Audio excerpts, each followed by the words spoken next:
the boy turns to the computer where we see a game screen. His eyes shine as he has cleared 99 waves and only has one more to go. But to his complete misfortune, the game over screen appears and he loses everything. On the cell phone screen, the level 100 wave appears, along with the game over message. All he can see is the game over screen shining brightly in front of him. Desperately, the boy wonders why this always happens to him at the last moment. With the cell phone in his hand, he realizes that the game seems impossible because he has tried hundreds of times. Elsewhere, a famous streamer is also outraged by the insane difficulty of this same game. The angry boy warns that no one should play this game because it is complete garbage. It turns out that many players manage to clear all 99 waves without any major issues. However, to this day, no one in the world has managed to surpass the 100th wave and become a legend. But still, he looks at his kitty and thinks he can't just give up now. The young man knows that the game is the only way to escape his horrible life with his cat. His hope is a rare item he got from the boss of stage 99. But even with this super strong item, the protagonist was unable to get past the final stage. Out of ideas, the boy wonders how he can finally finish the challenge. At that moment, your cat's paw touches the screen right on top of the item he was looking at. Surprised by the animal's attitude, the boy looks at it and calls it by its name. The cat's paw accidentally presses the button to dismantle the rare item he had. Completely in shock, the boy can only scream his cat's name. At this point, the game notifies you that Rezeldrake's heart has been successfully dismantled by the feline. The young man becomes desperate because all his progress and effort have been thrown away. But instead of disappearing, the rare item turned into 1,000 enhancement fragments. In his chair, the boy laments that now the only way is to start all over again from scratch. Pulling his hair, he wonders if starting the game over will do any good. However, something unexpected happens, and along with the fragments, a new item appears: the Dragon Soul. Confused, the protagonist looks at the screen and tries to understand what just happened there. He wonders why normally, when you disassemble an item, you only receive fragments, until a light goes on in his mind, and he realizes that maybe there is another way out. At that moment, the Dragon Soul is used, and a new hope arises for the boy. With a determined look, the young man understands that this is the key to winning wave number 100. Without hesitation, the protagonist moves his finger towards the button to start a new journey. Then the scene cuts to the boy's real life in an ordinary classroom in Korea. The protagonist is an ordinary student who during the day has a normal life like any other. But when night comes, his routine changes completely and he locks himself in his room to play. In fact, the game has become an addiction and he doesn't stop playing even when he's on the street.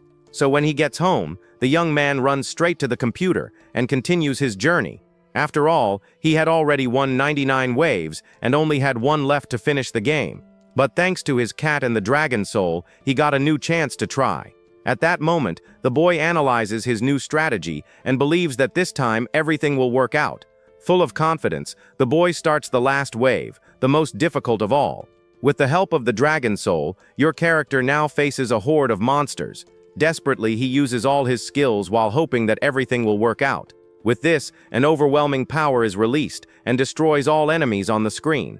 His hope is renewed because the young man feels that this time the result will be different. With his eyes fixed on the screen, the protagonist shouts that he will certainly win this battle. And to your surprise, the long-awaited victory screen finally appears on the monitor. The player is ecstatic because all his effort and dedication have been rewarded. But his moment of joy is interrupted when the door opens and his father appears asking what he zeroed. The boy turns pale when he sees the man who says he received a call from his friends. Apparently, these guys dared to ask his father for money, using the boy's mistake as an excuse. Then the older man remembers that he had already warned him not to do anything that would tarnish his honor. Desperately, the young man apologizes to his father while shaking with fear from head to toe. He promises it will never happen again, but his father is already lifting a golf club. Without any mercy, the man strikes with all his strength towards his son. With that, the protagonist screams in pain as the object hits his body squarely. His eyes widen in pure shock and despair at the situation he is in. Amidst the shards of his notebook, he thinks about how weak he is and how he can't do anything against his father. A tear runs down his face as he remembers that that man never did anything for him. At that point, the boy stands up and with a blank look asks his father where his cat Ruru is. The man coldly responds that he no longer needs such a thing, and the young man does not understand. Upon hearing this, the protagonist grits his teeth in a mixture of hatred and impotence. His father then looks at him and asks in a threatening tone what that expression on his face means. In a panic, the boy repeats the question with a look of hatred, wanting to know where his cat is. Without any emotion, the father reveals that the pet is already with his deceased mother. This revelation hits the young man hard, and tears of pure despair stream from his eyes. Then the man holds his son's face and tells him that he just needs to live doing what he is told. This way you will have wealth and honor, so he warns you not to disappoint him ever again.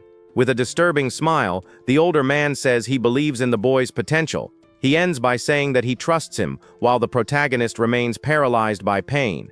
In his thoughts, the boy says that he hates all of it and that he simply can't take it anymore. He screams in his mind that he can no longer bear that life of suffering and humiliation. Suddenly, a system window appears congratulating you for finishing the game in first place.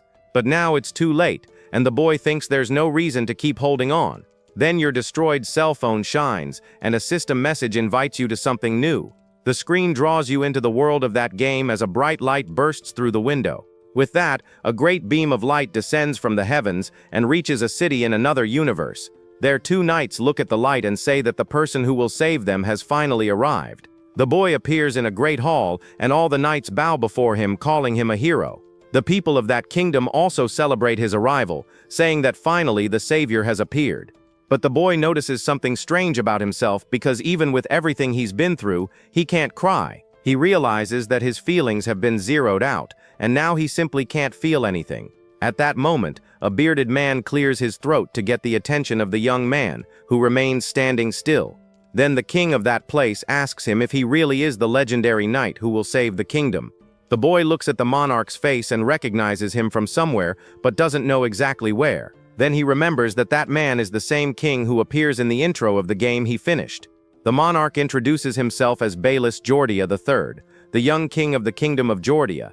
He then explains that the kingdom is in a terrible crisis with monsters invading from all sides. In the middle of the conversation, a soldier comes running and says that they are in big trouble. The boy hears all of this and begins to process the current situation and the scenario of the kingdom. The messenger then approaches the throne and begins to whisper the details of the situation. The boy confirms that it is identical to the intro of the game he played called Knight Defense. Because of the urgency of the situation, the king says he will skip the formalities and get straight to the point. At that moment, a game screen appears asking if he accepts to be the commander of the knights. He then touches the ground to confirm that it is real and prepares to give his only condition. His condition is simple. He asks the monarch for the small sum of 1 billion won. Then a memory comes to mind showing him in his room while petting his cat. The boy remembers a moment of happiness that soon turned into total despair. He spent nights playing in his dark room with the company of his little feline. Back in the present, the nobles whisper that the hero seems weak to ask for 1 billion. The monarch doesn't know what 1 billion is, but promises to give the young man whatever he wants to protect everyone. The protagonist is surprised by the king's words, who reinforces that he will grant any wish. In astonishment, the boy asks if the sovereign will really give him anything he asks for. With a strange smile, the king tells the boy not to worry and just follow his orders. At that moment, the protagonist understands the truth, and an expression of terror takes over his face. His eyes turn red as he remembers that his true desire is for wealth and honor as well. A traumatic memory flashes through his mind of someone promising him whatever he wanted. With eyes full of hatred, the young man prepares to give his definitive answer to the monarch. Remembering the promise, the monarch tries to convince the young man to believe his words. But the protagonist, with a cry of fury, refuses the proposal and says he will not do it. Faced with the response, the sovereign is completely shocked and does not understand what happened.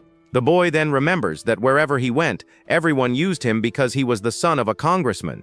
Even the people he liked would come close, just to take advantage of him. Since he was little, he was manipulated by his father and everyone around him without exception. Shouting, the boy asks if they want him to become a slave to the knights. He says with contempt that he does not need the fame or wealth the ruler offered.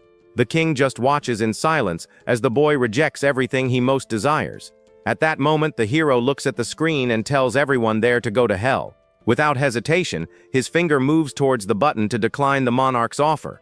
The nobles and the king are astonished because they cannot believe that the hero is doing this. Upon confirmation, the screen turns red and the system accepts the young person's refusal. After a while, the kingdom was attacked by countless monsters that appeared from all sides, and because of the player's failure to protect the kingdom, everything was completely destroyed. Everything was destroyed, and the boy thought that was the end. But something changed. Suddenly the system informs him that because he rejected humans, he can choose a new side. In this way, a secret route is unlocked, and the monster faction becomes available to the young man. The boy is confused by this new option, and tries to understand what it means. He then realizes that it will not be a game of defense, and that he will now be on the attacking side. Going back a little in time, the king says that every choice comes with its responsibilities. Angrily, the sovereign shouts to everyone that the boy is no longer a legendary knight. Furious, he declares him an enemy who not only humiliated him, but also betrayed the country. Even so, the boy looks at the ruler with a firm gaze and without any remorse. The king continues his speech, saying that the young man has put all the people in danger. With that, the monarch orders his knights to attack and finish off the traitor. The guards quickly advance towards the hero with a thirst for revenge in their eyes. The boy then thinks that he has endured too much humiliation for too long now. In an instant, all the soldiers in the kingdom surround the boy, pointing their weapons at him. But the young man is not shaken, and with his eyes shining, he just screams for everyone to die. However, the knight's swords stop inches from the boy's neck, who stares at them with hatred. From his body, a red energy explodes, throwing all the soldiers away violently. The king is completely shocked to see the absurd power the former hero has just used. At that moment, the system confirms the faction choice, and the young man begins to transform. The system informs that it will now surpass human abilities and cause hostility in them. Then the system window reveals what the monster faction's ultimate goal will be. With a determined look, the boy faces the human faction as his new great enemy. He then declares that it is now his turn to attack and no longer just defend himself. With that, the boy sees a horde of monsters preparing for the first wave of attack. The system informs him that he will only have 10 minutes to prepare before the start. As time passes, the system reminds you again what your faction's objective is. The ultimate goal is nothing less than to completely destroy the human faction. As a reward for completing the task, he will be able to pick up an item and take it to his world. Upon hearing that he can return home, the young man is surprised and starts thinking about something. He remembers a girl from his world and thinks maybe he can take her with him. With that, the red energy coming from his body violently throws all the soldiers away. The knights stand up confused and wonder about the sinister energy they felt from the boy. Even the king is shocked by the situation and wonders if it can really be called a monster. The monarch had never felt such energy from a person in his entire life. The boy realizes that faction selection was not something that existed in the original version of the game. Then the main quest window appears in front of you, with the monster faction oath. Now with white hair, he notices that even with the different mission, the game progresses normally. Thinking about this, he knows that if everything is as in the game, then now he should get a summoning ticket. But to the young man's surprise, instead of the ticket he was expecting, the system delivered a large egg. The system window explains that in place of the knight, he received an S-rank monster egg. The protagonist then agrees to hatch the item, and at the same time a strong light comes out from inside the egg. In a few seconds, the item breaks completely, revealing the creature that was inside. The knights nearby are completely terrified by the summoned creature. The boy can't believe what he sees because he knows very well the monster that has just been summoned. He summoned none other than the cold-blooded dragon, a boss from Wave 99 of the game. The boy thinks that if this dragon were summoned in the middle of the kingdom, it would be the end of everything. But to his surprise, the fearsome monster appears as a small, cute creature. He is shocked to see that the summoned being is only a level 1 hatchling. The little creature looks at its new master with an innocent and curious look. Then the little dragon begins to lick the young man's finger like a kitten. Still not believing what happened, the white-haired boy is speechless. At that point, a system notification appears telling him to use the Eye of the Sovereign. This passive skill allows him to see the status of surrounding monsters and items. The knights recover from their shock and see that he has summoned only a small monster. With their guard down, the commander orders all his troops to advance to attack. The protagonist decides that no matter the situation, he must survive at all costs. Then he activates his new ability, and his eye glows with an intense purple light. The boy knows that his only hope now lies in the power of his little companion. Analyzing the information, he sees that the creature has the dragon's breath skill. Without hesitation, the young man orders Ruzzledrak to use his ability against the soldiers. Before him, the knights advance, ready for the final attack without any mercy. The boy then yells for his little companion to use dragon breath. Obeying its master, the little creature begins to prepare its powerful ability. In an instant, a beam of red energy is fired, hitting a soldier head-on. The knight commander is shocked by the small being's destructive power. The energy blast passes through the entire enemy front line without difficulty. The attack is so strong that it passes through the palace wall and reaches the city. With that, a giant piece of a tower collapses on innocent citizens. The result is a gigantic hole in the castle wall, leaving everyone speechless. Even the silver-haired youth is amazed at his dragon's power. One of the survivors shouts that the palace wall has been destroyed with one blow. The others wonder what kind of demon the boy was able to summon there. The protagonist realizes that everything was easier than he thought, and already plans his next step. Then a system message appears, saying that he can return to his original world. To do this, he needs to conquer the castle and obtain one of the numerous items that exist there. He thinks that among so many items in the castle, one of them will have the ability he wants. After all, the boy is in no rush to return to his original world. At this point, your only focus is to complete the mission while your pet looks hungry. Suddenly, a man with a crown calls him the representative of the human faction. Sitting on his throne, the king continues his speech with a very serious look on his face. But the boy says he will bring about their destruction because he needs his reward. Meanwhile, chaos is spreading in the city due to the huge hole in the palace. A blonde knight watches the scene from afar without understanding what happened in the castle. Back in the main hall, the king looks desperate, asking for more time. The woman then runs towards His Majesty, asking him to hold on. The silver-haired youth calls for his dragon Rizaldrak to fire another blow.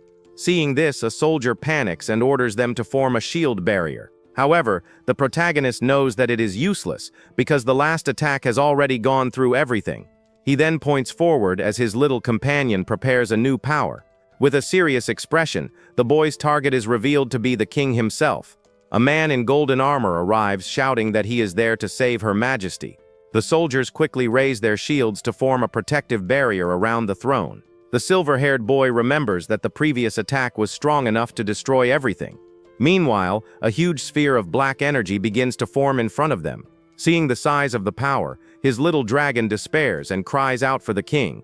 The knight who just arrived looks back and says that the ruler is safe. But a soldier beside the throne asks why the enemy's magic suddenly stopped. The protagonist then explains that just like knights, monsters also spend mana. The skill screen shows that dragon breath costs a lot of energy and causes dark circles under the eyes. Realizing this, the young man thinks that even a normal attack would be enough to end everything. However, when he tries a new blow, the power simply disappears into thin air. The boy complains that it was too easy, and now he has to wait for the skill's cooldown. Suddenly, the woman from before asks if he was the one who dared to aim at her king's life. The Dragon Master and his companion look up with a serious expression. A screen then explains that knights are divided into ranks, such as apprentice and lower rank. In addition to the ranks shown before, we also see the ranks B, A, and finally the elite knights S. Among them is one of the 12 elite knights of the Zodiac, the warrior known as Ares. This is Ares, a man with silver hair and a muscular body, who is there to protect the king. Being the strongest knight in the kingdom, he asks worriedly if His Majesty is okay. The Dragon Master realizes that the situation has become very complicated for his side. The ruler then declares that war is imminent and orders that the invader be eliminated immediately. At this, the elite knight accepts the command as his lance begins to glow brightly. Completely panicked, the young man wonders how he will deal with an S-rank knight. His eyes widen as he remembers that the warrior is one of the 12 S-rank knights. Then the warrior prepares an area skill and warns that the young man will dance to his death. At that moment, he unleashes a powerful fire attack, proving himself to be a formidable opponent. The ability called Flame Wall creates a massive explosion of fire. The boy and his pet look up to see the huge wave of fire coming towards them. On his face, we see the pure terror of someone who is about to face his end. The gigantic explosion of fire then hits one of the castle's towers, destroying everything. The explosion of fire engulfs everything, and in the midst of the flames, we see a hand reaching out in despair. The skill not only hits the target but also the knights who scream in pain from the heat. Fallen to the ground, our hero is in shock as calls for help echo throughout the place. A system screen shows that the flame wall shoots fire in a straight line towards the target. As he knew he was the target, the young man managed to dodge it at the last second along with his pet. He looks back at the bodies and realizes that the enemy doesn't care about the allies. With that, the boy grits his teeth in anger because of the elite warrior's cruel attitude. The S-rank opponent then calls him a rat for dodging his powerful attack. Ares threatens by saying that he will make a beautiful hole of fire right in the heart of the invader. The protagonist then realizes that the enemy's skill is on cooldown. Still, he knows he has no chance, and his pet screams in pain from being injured. At that moment, the knight jumps and warns him not to move as it will hurt even more. Completely desperate, the boy tries to find a way out of this impossible situation. He reflects that he didn't come this far on his journey, just to have an end like this. This is when a main quest reward window pops up with a random item box. The main mission reward appears before the boy, and he begs the system to be quick. Completely out of time, he shouts for the item to be delivered immediately. The system then confirms that the random box reward was successfully accepted. With that, the item finally appears in his hands, glowing with a strong golden light. He then throws the box on the ground and a burst of smoke throws the enemy away from the scene. At that moment, the box begins to shine with a golden light, blinding the boy's vision. From within the light, a dark sword begins to materialize, leaving the protagonist shocked. At that, the boy's eye shines and he uses the Eye of the Sovereign skill to analyze the weapon. The screen shows the Hellbringer sword with a magic attack power of 999. The item was of rank S, and the young man did not understand who summoned it there at that moment. He then realizes that with all this power, the item wants him to annihilate the human faction. Immediately after, the colossal blade falls with everything, and its tip sticks into the ground with force. The impact of the weapon is so powerful that it cracks the entire marble floor around our hero. The boy is shocked by the absurd power of the sword and wonders if it is real. Suddenly, a wave of destructive energy begins to spread through the hall from the blade. The sword's energy wave destroys the hall with overwhelming force. With the impact, the protagonist is thrown away and is confused by the situation. He is then thrown into the air by the force of the explosion as he screams in despair. The boy is irritated because the palace cannot even support the weight of a weapon. At that moment, the entire ceiling of the place begins to collapse because of the power of the blade. The young man is shocked when he realizes the extent of the destruction that is taking place. As he falls amidst the rubble, he thinks he cannot end his journey there. Suddenly, he manages to steady himself in the air and abruptly stops his fall. Surprised, the boy notices that he has stopped falling and wonders what could have happened. Looking down, he sees that the destruction has mysteriously ceased in the hall. Just then, a small red being with pointy ears appears out of nowhere on his shoulder. The hero smiles as he sees his little dragon Rizeldrak, who saved him from certain death. Because of this, people in the city look up at the sky and are amazed to see someone flying. The boy feels relieved to have narrowly escaped a tragic end, but now he knows that there is a great difference in power between him and the kingdom. He understands that he needs to become stronger, as S-class knights will continue to appear in his path. So your priority now is to escape the kingdom as fast as you can to save yourself. Meanwhile, one of the elite knights is furious that he let the invader slip through his fingers. Ares feels like a pathetic and incompetent fool for failing to accomplish his mission. He keeps blaming himself and thinks he should have been washed away at that time. At that moment, a page interrupts him saying that His Majesty is calling him. The knight then runs to the throne room and asks his king for forgiveness for his failure. But the monarch interrupts him and says that the sun is setting, and Ares knows what that means. As night falls, the monsters that attack the kingdom become much stronger and more dangerous. That is why His Majesty puts him in command of the war and sends him to protect the walls of the kingdom. Even with the previous failure, the king still fully trusts in the abilities of his elite knight. Meanwhile, far away, the protagonist and his dragon fly towards the sunset. The boy remembers a tower defense game with $1 billion prize that was almost impossible to beat. In that game, the first wave of attack was composed of a horde of wild and cruel goblins. He knows that with Ares on the walls, it will be impossible for the first wave of monsters to invade the kingdom. He thinks that if he were an S-rank assassin instead of Ares, he would already be lost, but soon realizes he is falling. His little dragon also seems to be in trouble, so the boy asks him to hold on tight as there is not much time left. Suddenly, the fall becomes faster, and they go straight towards one of the castle walls. Desperately, the boy screams as he braces himself for the inevitable impact that is coming. He closes his eyes and realizes that the two of them are going to crash straight into the stone tower. At that moment, a huge impact occurs, raising a huge cloud of dust across the street. Soon after, the boy gets up complaining of back pain, but realizes he is fine. He then looks at his arm and wonders how his body withstood such an impact without a scratch. As he puts on his boots, a mysterious voice questions him about his identity and his strange clothes. The boy is completely shocked and wonders why just now another knight has appeared. His surprise is because of the blonde S-rank knight named Lib, who appeared right in front of him. With a serious expression on her face, the warrior orders the invader to identify himself immediately. But the boy remembers that the reason he managed to stop the 100th wave of monsters was her. Despite being S-rank, it was inefficient in defense but great for farming in dungeons and adventures. That's why he used it together with the dragon soul, because this combination was the key to victory. He remembers that in the 100th wave of the game, she was the key to victory against the monsters. Back in the present, the blonde knight demands that the intruder identify himself immediately. Then the warrior asks if the boy knows her, and he simply answers yes, saying her name. The young man claims he knows it very well, because he has played the game hundreds of times to understand its value.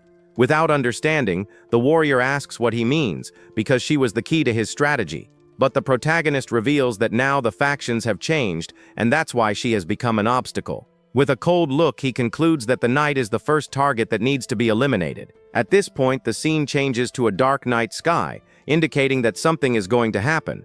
Soon a hideous monster with red eyes appears in the darkness and lets out a terrifying roar. Seeing the creatures approaching, the castle soldiers despair and shout that they are coming. Then a horde of goblins begins to climb the castle walls without any difficulty.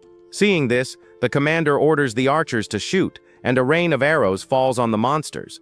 Additionally, the soldiers throw stones to prevent the creatures from reaching the top of the wall. Even with all the efforts, the army of monsters is gigantic and surrounds the entire castle. A soldier then warns that they won't last long and asks where the commander is. At that moment, a soldier warns that Lord Ares is on his way, bringing hope to his companion. The scene returns to the blonde warrior, who demands that the boy answer about his identity. With a serious look, she threatens him, saying that if he doesn't respond, she will have to take action. The young man reflects that it would be impossible to defeat her, now as no S-rank knight could defeat her. Changing his expression, he points his finger and says he is an ordinary citizen who got lost along the way. Then a red creature appears out of nowhere behind the boy, letting out a roar, leaving him surprised. Seeing the creature, the warrior is left speechless and questions the presence of a monster inside. Embarrassed by the creatures on his shoulders, the young man laments that this is happening right now. The knight realizes that she is now suspected of complicity and that there is no turning back from the situation. With this, she concludes that her chances of winning are zero, as she has no ranged attacks. She then turns around and asks why the boy is hiding behind her if he understood the situation. The knight stands in front of the young man and reassures him that she will now protect him. The little monster lets out a confused roar and tilts its head, not understanding what is happening. This reaction from the creature leaves the boy's protector completely confused and irritated. However, the creature simply makes a cute expression with bright eyes at the warrior. With an analytical look, the boy realizes that this is the true personality of the knight called Lib. At that moment, a huge explosion occurs in one of the castle walls, scaring everyone. The young man points in shock at the destruction and realizes that this is his perfect chance to escape. At this, the little creature flies towards the smoke while someone screams about blowing up the walls.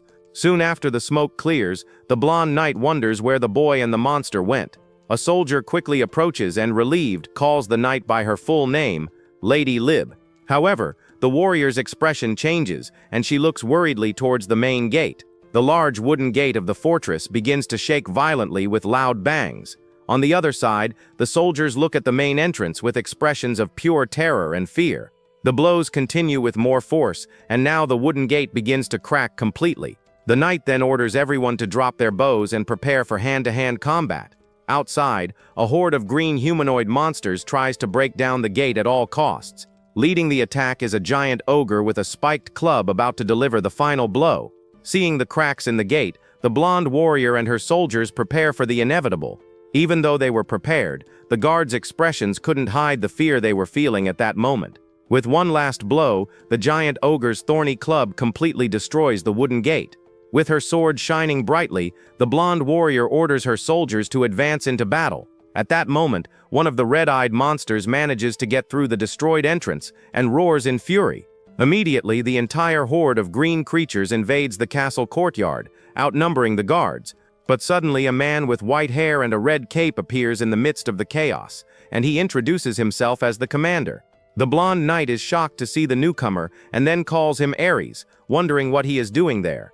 However, the commander seems irritated by the situation and yells at the soldiers, calling them useless for failing. Then the white-haired warrior raises his staff and conjures a huge wall of flames in front of the monsters. The flames instantly consumed the green creatures, who screamed in pain as they were burned alive.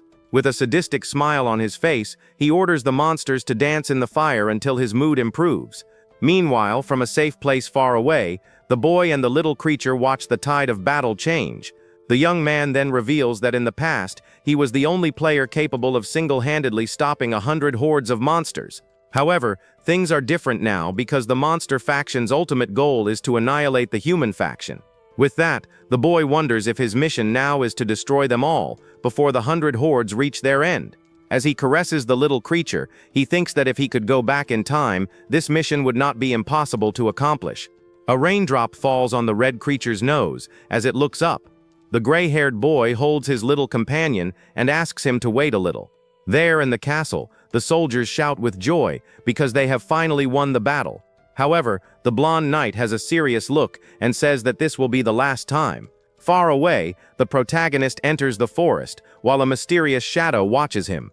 He then looks at the city in the distance and reveals that he began his journey right there. But now the young man is in a dark forest in the territory of the monster faction.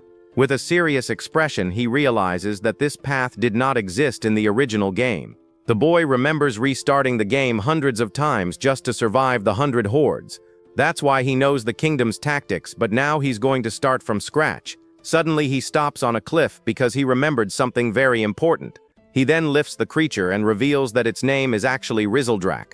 After that, the boy releases the little monster who flies a little away from him. At this point, the protagonist's eyes widen as he sees something completely unexpected. There were just a few hard-working ants carrying pebbles along the way. The little ants continued their work normally, carrying pebbles along the way without noticing their presence. Suddenly, one of them looks up and is completely terrified by the giants watching her. Then the protagonist and his companion observe the scene, and the boy notices that the little monster acts like a curious cat. Leaving the insects aside, the gray-haired young man sits down and thinks about what he should do next in that place. At that moment, a mission window appears right in front of him, as he had already expected it would. Main quest number 2 was for him to establish a monster faction, and the reward was a random skill. The boy then understands that he will need to personally gather and recruit the monsters to create his own faction. Thinking about the early game monsters, he remembers that goblins should appear in this region. But when he looks around, the young man realizes that there are no goblins or rabbits and wonders how he would talk to them. After all, he needs to speak their language, but a fast figure whizzes past him, interrupting his thoughts. This frightens the boy and barely has time to react to the surprise attack that came from the forest. Then a voice screams, telling the human to die as a shadowy blade advances towards him. The protagonist's eyes widen as the blow was aimed to hit him right in the face. But somehow he dodges the attack and the mysterious creature passes right by him. The swift blow only hits the ground, raising some dust and grass with the impact. Despite having dodged the protagonist, he feels a strong pressure on his neck, as if he were going to be caught.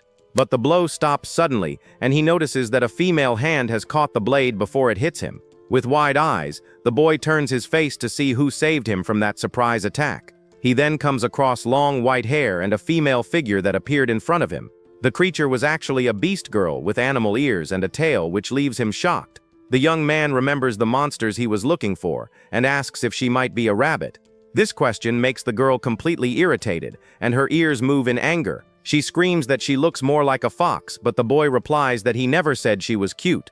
The fox girl insists that she heard him say that and continues to complain to the boy non-stop. The protagonist watches her for a moment as she continues her tantrum in front of him.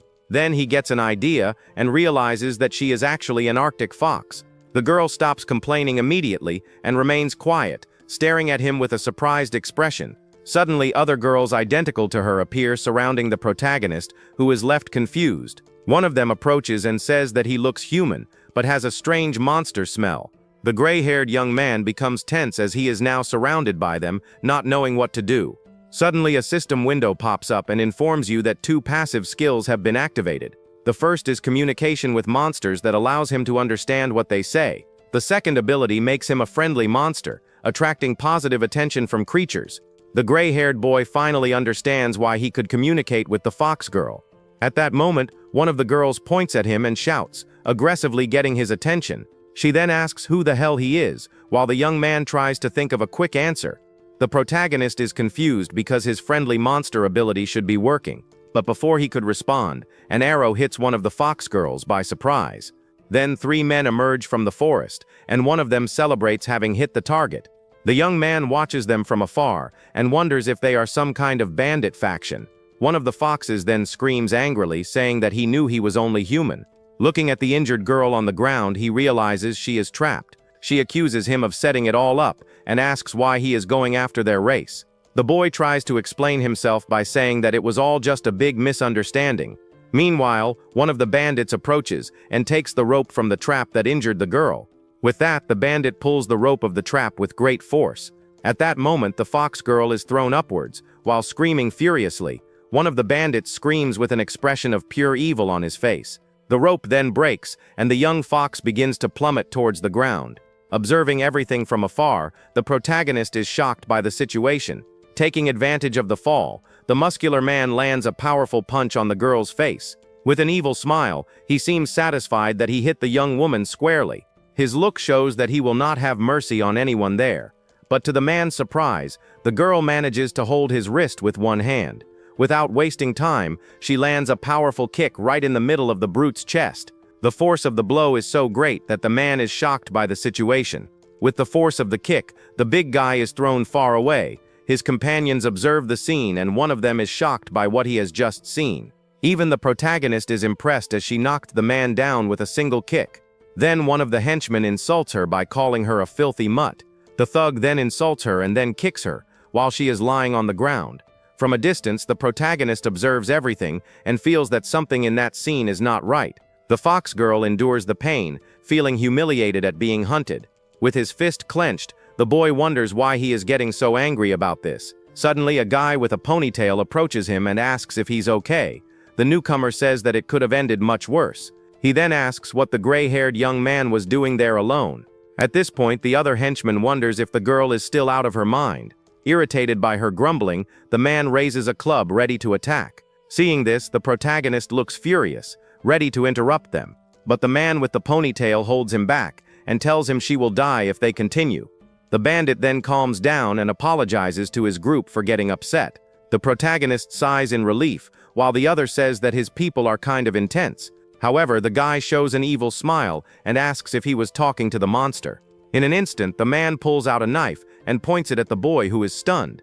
The guy with the ponytail says that if he knew he was like the girl, everything would be easier. Before the boy could react, the man struck him in the stomach and the bloody blade fell. With his hand on the wound, the gray-haired young man asks what he meant by that.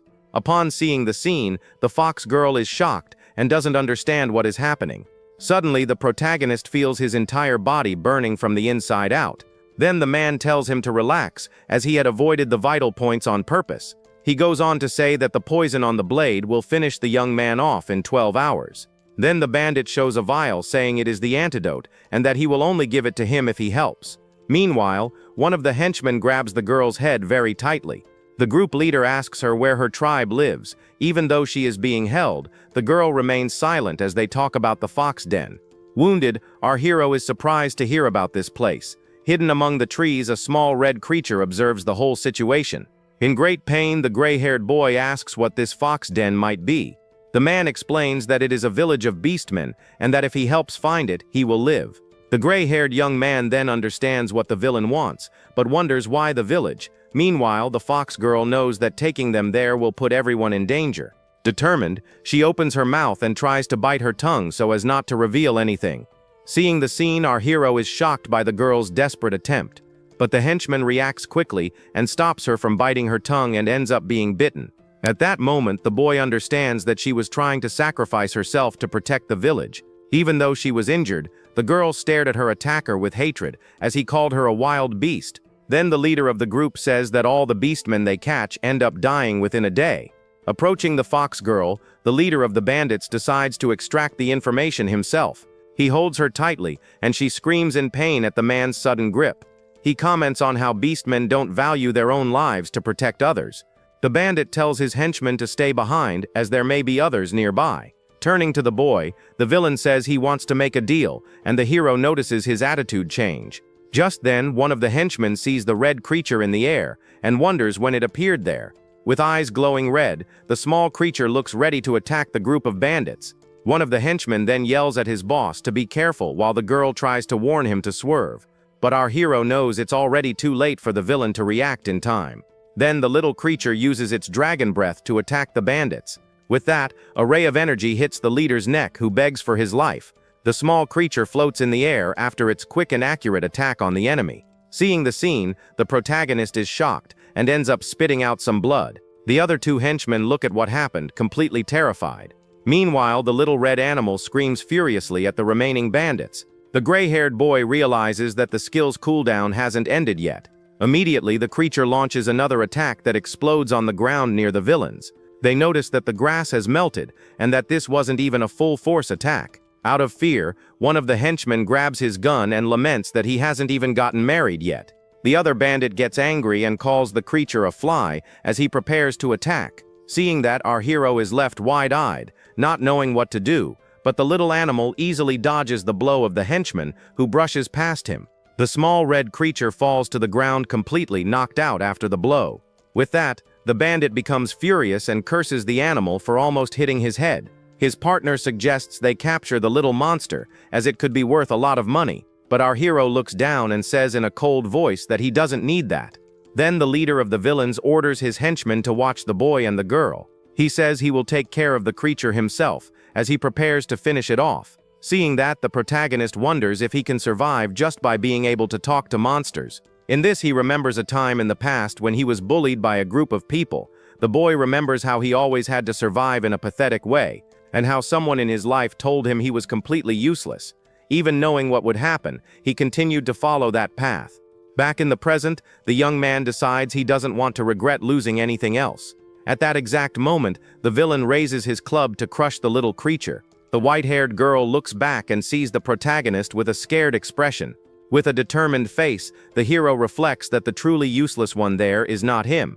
Suddenly, a system window shows that a passive skill has been activated. The skill is called Physical Monster and grants the young man strength that transcends human strength.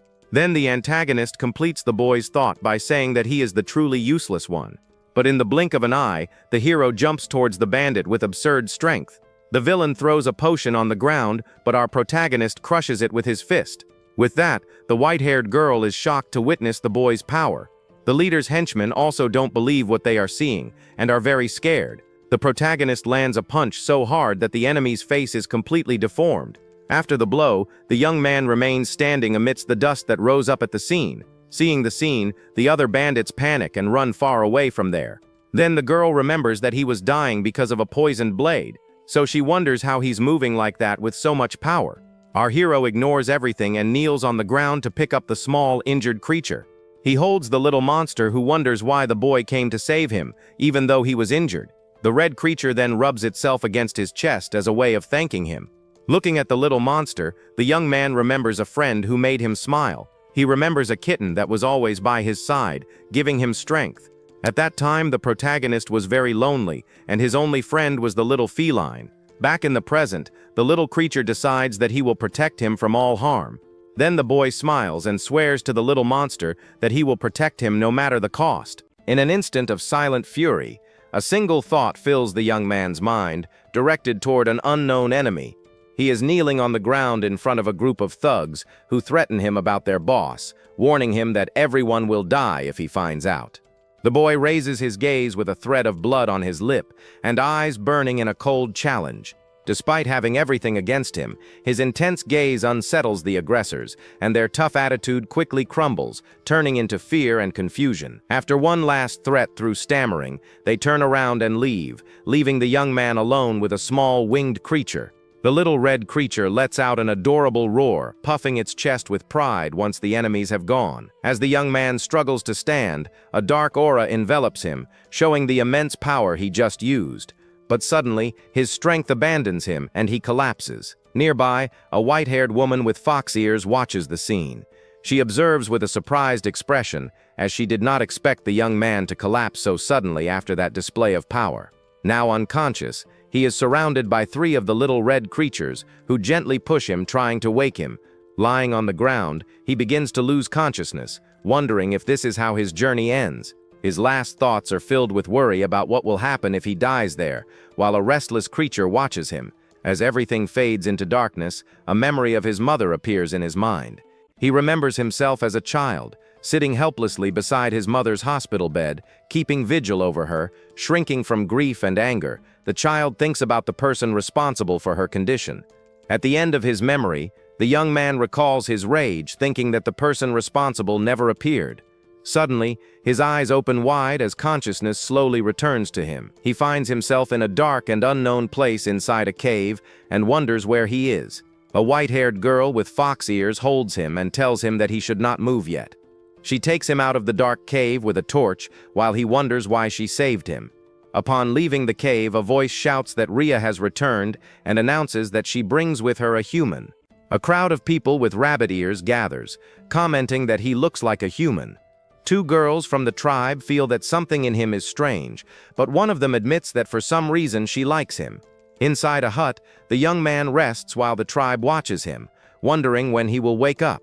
He is already awake, but he feels too self-conscious to get up with so many people staring at him. Then someone appears and asks everyone to give the guest a little space so he can rest. Someone asks if it's true that a human saved her, but Rhea replies that the questions can wait. Still lying down, the young man hears that new voice and finds it strangely familiar. An older woman with an air of nobility approaches, correctly noticing that he is already awake. She asks him to excuse everyone's curiosity, explaining that although he looks human, he is different. The woman explains that although he looks human, he doesn't smell like one, which leaves him confused about his own identity. Suddenly, he realizes something. Looking at his hands, he notices that the effects of the poison in his body have completely disappeared. Rhea turns around and tells him that luckily they had an antidote in the village. Then the boy asks her about that place. A serious expression draws on the boy's face, as a dark and worrying thought appears in his mind. He remembers the danger she faced, and fears that by bringing him to the village, everyone may end up in danger too. The girl shows her sharp fangs, revealing a much wilder nature than her appearance initially suggested. The young man remembers the distrust he felt, wondering why she helped him if she seemed so wary of him. He confronts her directly and asks why she saved him. Rhea responds that it was simply for being a human. She adds that despite that, he doesn't have the smell of one. However, the boy doesn't seem convinced. The white-haired girl hesitates for a moment, and her gaze gets lost in the distance before continuing the explanation. She remembers the scene in which she found him kneeling on the ground while protecting the little red creature. He reflects on having been saved and thinks out loud. If that's the effect of being a sympathetic monster. Annoyed by his murmurs, Rhea scolds him for being so talkative and annoying, even after she saved him. Beside them, the little red creature lets out a cute roar, as if agreeing with the scolding. The young man looks at his little companion and with a faint smile sincerely thanks both of them for the help. The young man, a little embarrassed, tells her that there's no need to go so far to thank her. Rhea clears her throat, a little uncomfortable, and says that he also saved her, so they're even. Then he smiles and suggests that if she really is grateful, there is something she can do. While she hears the creature's roar, suddenly, the little red creature Rizal Doctor jumps toward the boy as he calls it by its name. The young man laughs, saying it tickles him, while Rhea watches the scene, surprised to hear the creature's name. At that moment, she realizes they haven't introduced themselves yet, and suggests that since fate brought them together, they should do it. Before she can say her name, a girl with rabbit ears comes running in, calling for Rhea. The messenger says that the village chief is looking for her, and that he asked her to bring the guest with her. They leave the hut, and under the blue sky, the landscape of a large village among the mountains is revealed. The boy looks around in awe, realizing he is in the Beastmen's village, a place called Bar. She explains that the village was built by rabbit beastmen, but now it welcomes all who have lost their homes. As they walk, a villager asks about Rhea's leg, to which she replies that it's fine, although she seems a little sad. A beastman with a horn approaches them, scolding her for going again to the forest of the humans. She promises to be more careful. The imposing beast man watches as both walk away, his face marked by a serious and watchful expression. The boy comments that everyone in the village seems to care a lot about her, and Raya nods softly. He asks Raya what's wrong. Noticing she seems down, the girl tells him he's right to ask. Suddenly she yells at him, completely catching the boy off guard with her mood swing. Irritated, she asks if his name is Hey, and the boy is left confused by her sudden outburst. With her hands on her hips, Raya looks at him with an angry expression, clearly expecting an answer. The boy, a bit baffled by her anger, stammers a reply before pulling himself together. He introduces himself as King Heian. The girl comments that it's quite an unusual name around there. Then she reveals her full name, Ryer Rindrian Perdit, and Cecilia Gion is left totally perplexed. At that moment, a rabbit villager approaches to ask if Raya's leg is okay, and she turns to answer. She cheerfully responds that her leg was treated and is better. John thinks her name is peculiar. He observes her thinking she suddenly seems cheered up and assumes she just wanted to say her name. Then the boy looks at the sky, and his expression becomes serious as he reflects on his situation. A system window appears, showing his main mission to unite the monsters and build a faction. Ryer calls him, saying they must go see the village chief. He nods, snapping out of his thoughts, wondering why she asked for his name if she was going to keep calling him Hey. As she walks ahead and he follows, he keeps thinking about the mission to unite the monsters and build a faction. He wonders if he's capable of such a feat, and the village chief smiles, saying he leaves the village in his hands. The sudden statement leaves both Jian and Rhea completely shocked and speechless. Desperate, the girl shouts to the chief to wait a moment, trying to stop the decision. The old man explains that he's already very old, but Rhea replies that the boy knows nothing about the village. She continues questioning the madness of handing the village over to a stranger for a dream, but the chief has already decided. As the leader walks away, Rhea refuses to accept the situation, pleading with him to reconsider. He remains silent, processing the enormous responsibility just placed on him. The scene moves slightly back in time to the conversation they had, where the chief explained to him about his dreams. He had said that his peculiar dreams always come true, and that Jian is the only one who can save the village. The boy understands that this is related to his main mission of uniting the monsters and creating a faction. He reflects that if the village needs to be saved, it means some danger is approaching. A memory of the thugs arises, mentioning that their boss lost something and that the lives of the beastmen depended on it. With this information, Jian's eyes open wide as he suddenly understands. He quickly turns and calls Rhea, who asks him what happened. With a serious expression, he asks if she was followed when she returned to the village. Rhea explains that Baron is a village hidden behind a rocky mountain and that it has never been discovered until now. She continues saying that the reason is that behind the mountain there is a vast ocean, so no one would dare cross it. However, she reveals that there is only one way to enter Baron without having to cross the mountain. The girl explains that the alternative route is the tunnels dug by the rabbit people of the village. She adds that even if someone were to find the tunnels, the interior has a complex structure, like a maze. The underground passages branch out into a confusing network, making navigation extremely difficult. Because of this natural defense, finding the right path that leads to Baron is considered almost impossible. Hiran says he didn't notice anything strange when leaving the tunnel. Rhea seems relieved but still has a worried expression. The boy still feels a strange unease, wondering what the cause might be as he looks at her leg.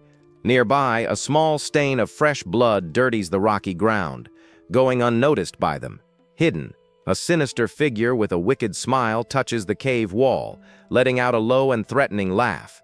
The figure steps out of the cave's shadow, watching the village from a distance, and declares that he has found them. The young man tells the fox-eared girl he felt nothing strange when passing through the tunnel. She finds this fortunate, but seems to have other concerns. An uneasy feeling lingers for him as he glances at her bandaged leg, wondering what the source of his discomfort could be. Meanwhile, back inside the tunnel they just left, a small patch of blood stains the rocky ground where she was injured. A sinister figure with a mocking laugh touches the cave wall, having apparently followed the trail right to its source. He dashes out of the cave entrance, spotting a small village in the distance. and triumphantly declares that he has found it. His shout echoes across the valley as he alerts his companions that a human has been located inside the territory of Warren. The sudden alarm catches the attention of the young man and his companion, who turn around in surprise as the warning spreads. A large minotaur shouts at a captured man on the ground, who sweats nervously, unable to understand what is being said. As the pair arrives, surrounded by beastmen, the hero tells the fox girl that the intruder likely followed the trail from her wounds. His companion is shocked to hear this, insisting that she was careful and remained aware of her surroundings the entire time. She apologizes to the assembled villagers for her mistake, but the large minotaur tells her there is no need to blame herself. He reasons it must have been difficult for her to carry someone while injured, and they have already captured the man who followed her. Several bunny-eared villagers also gather around to comfort her,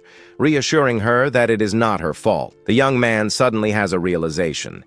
He recalls there were 3 bandits and asks what happened to the other 2. The captured intruder on the ground smirks at them, taunting that their home will soon be engulfed in a sea of flames. The captured bandit grins madly, revealing his group is so feared that even the kingdom avoids them. He names their boss as Scream Spike. He continues his threat, declaring that his leader will soon arrive with 200 men to storm the village and destroy everything. The hero hears the name Scream Spike and quietly repeats it, a look of concern crossing his face as he processes the information. The scene shifts to a flashback where 2 other bandits from the group walk through a dark cave, one supporting his injured companion. The injured man, his face bruised and bleeding, weakly calls out to his boss as he stumbles forward. He then pleads with a shadowy figure, their leader, to get revenge on the person who attacked him. The imposing figure, their boss, remains silent for a moment, listening to his subordinate's request without a word. The bandit then excitedly proclaims that he has found the secret tunnel the fox people use and offers to lead the way. Their leader, a formidable man seated on a stone throne, chuckles and commends his underling for a job well done. With a sinister smirk, the boss announces that their group will head to the fox tunnel right away. The subordinate who discovered the passage grins with satisfaction, clearly proud of his contribution to their plan. Back in the present, the captured man continues his taunts, stating he is not the only one who made it there as part of his leader's plan. In another flashback, one bandit chases after his injured brother through the woods, begging him to stop and get treatment. But the injured man stubbornly refuses, turning around to declare that it is not yet time to return to their hideout. The scene shows the fox girl standing over a strange, defeated creature, revealing a glimpse of her previous battle. The captured bandit continues his taunts, declaring that everyone in the village is as good as dead. His companion looks shocked by the threat, unable to process what the man is saying. She turns to the hero, Jahoon, calling his name with a worried expression on her face. He confirms their fears, stating that the bandit group has discovered the village and will likely attack soon. The girl's eyes widen in terror as she realizes the grave danger they are all in. Meanwhile, Jahoon murmurs the name Scream Spike, noting that it sounds familiar, and he is starting to remember it. He recalls the game Knight Defense, where knights gained experience and grew stronger by blocking monsters that attacked the kingdom. However, he remembers that this growth alone was not enough to defend against the endless waves of enemies. To address this, the game had another system called Adventure, which offered a different way to progress. The adventure system allowed players to select a party of knights and send them to challenge various stages for rewards. Upon clearing these stages, players received items and gold that could further strengthen their forces. He recalls the game's world map, starting from the first stage, which was named Wild Goblin Remnants. The map extended all the way to the final level, 10 to 10, the Demon Lord's Sacred Ground, totaling 100 stages. Back in his own world, Jahoon thinks about the game, admitting he does not remember the names of every stage. But he does vaguely remember the name of stage 1 to 10, the final stage of the game's first chapter. He finally remembers that the final stage of chapter 1 was the Scream Spike Band hideout, a village hidden behind a stone mountain. Ji-hoon recalls that every adventure stage in the game had a backstory, and this one described a hideout for cruel bandits led by Scream Spike. He realizes with concern that in the entire game, there was no stage with the name Warren, meaning this place was never mentioned. According to the game's original storyline, this village is fated to be discovered and completely destroyed by the bandits. The captured bandit smirks at the terrified villagers, offering them a chance to be spared. He begs someone to free him, promising he will ask his boss to spare the life of whoever helps him. Ji-hoon knows that even if the beast folk do not understand his words, the terror in his voice is spreading through the crowd.